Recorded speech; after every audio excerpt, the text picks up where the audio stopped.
morning, guys. Today is September 21, 2024 and it's 8:06 a.m. in the morning. AM na in the morning pa na dito sa Canada. So gusto kong sinasabi yung date tsaka yung oras para pag binalikan mo siya, parang sa ngayon wala pang matter, di ba? Pero pag binabalikan mo yung mga videos, sasabi mo, ay, ano kailan ko ba ito kinuha? Ayun. So, ano ngayon dito sa Canada, Friday pa lang. Sa Pilipinas, ano na, Friday na ng gabi, dito Friday na ng umaga.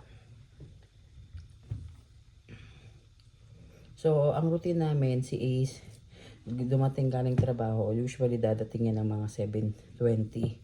Tapos tatawagan niya ako sa camera. Kasi may camera siyang in-install sa kwarto namin para na-check kami ni Uno kasi kami lang dalawa. Dahil si Ace pang gabi, nagtatrabaho siya ng 12-hour shift. So, iyon. So, 7:20 dadating yan. Pagdating ni Ace ng 7:20, ang gagawin niya, unang-una, lilinisin niya yung litter box ni Gray.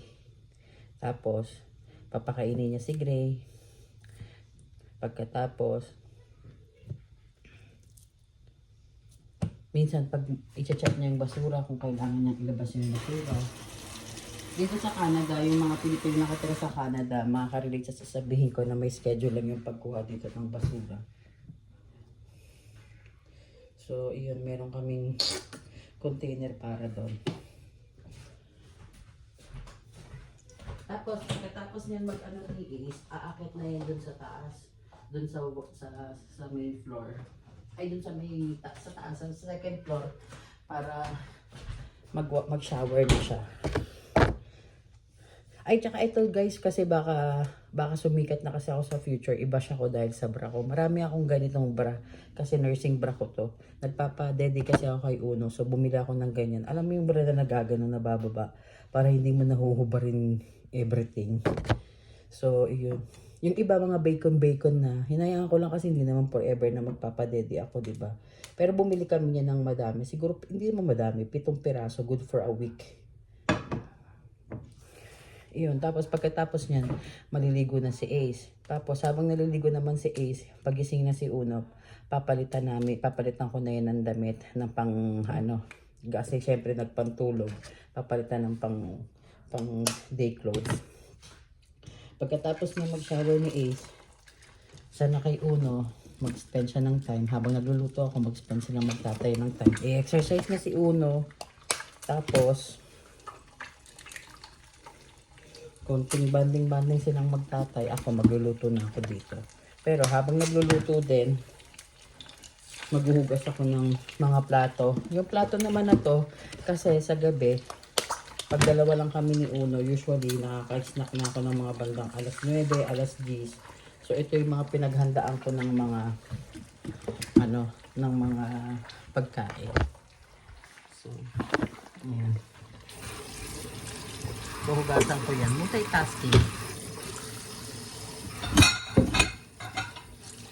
Saka oo nga pala, diba, bagong panganak ako. Nung una, para akong nagkaroon ng depression. Para akong ewan ko. Ang description ko is, yung feeling mo na umiiyak ka, na natatakot ka, pero hindi mo alam kung saan ang gagaling.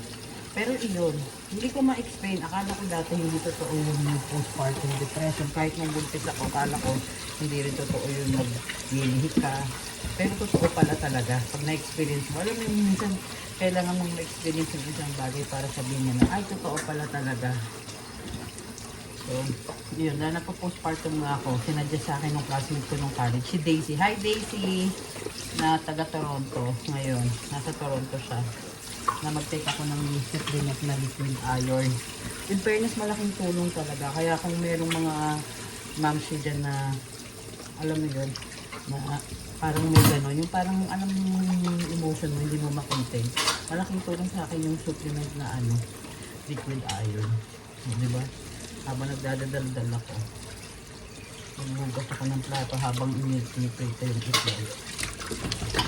Pagkatas nito, inom na ako ng supplement ko na iron.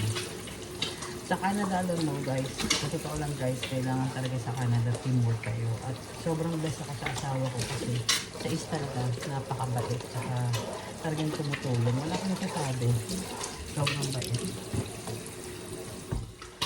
Hanggat kaya niya pagdadaliin ng buhay, papadaliin niya.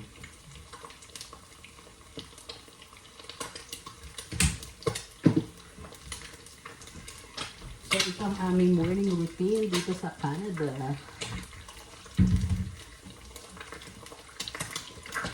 Yung sa liquid iron, sa sobrang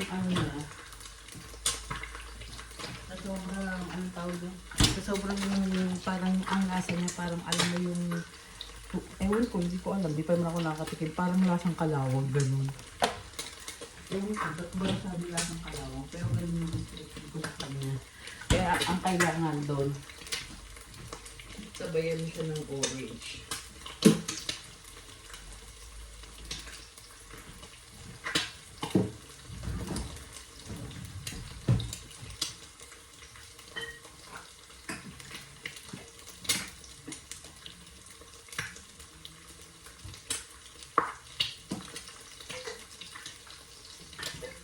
So ito siya, sasabay mo siya ng juice.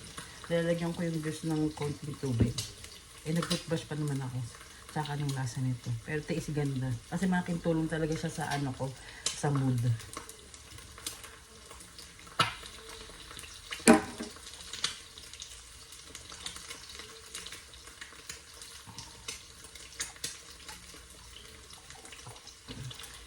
Ewan ko kung narinig niyo. Ayun sa is nilalaro niya si Uno.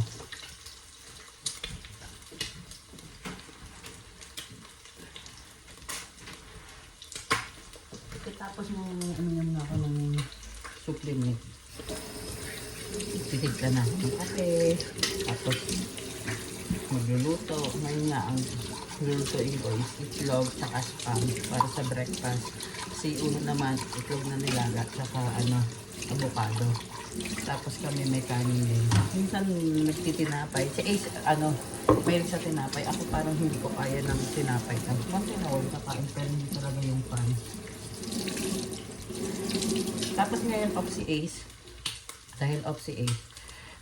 Yun, kagabi, nung tulog na nga si Uno, yung mga tinupi ko kasi naglaba ko kahapon. Tinupi ko, inayos ko na. Thank you. Tapos ko siya. Sa Canada, ganito lang talaga ang buhay paulit-ulit, di ba? Ayun guys, salamat sa panonood ninyo. So mamaya mag-breakfast na kami. And thank you sa lahat ng mga nanonood. Ngayon meron na kami 16 subscribers. Tapos pinakamarami naming views na isang video is nasa 60 plus na. Laki ng mata ko no kasi bagong gising eh. So iyon. Yun lang guys, salamat sa panonood. And hopefully, dumami pa yung manonood sa amin at magkaroon na kami ng ads. Pero I know it will take time or pwede rin maraming years bago pa namin ma-action. But at least, we're starting, di ba? We're getting there, one step at a time. Thank you guys. You guys have a great day. At yan sa Pilipinas, good nighty. Buyers.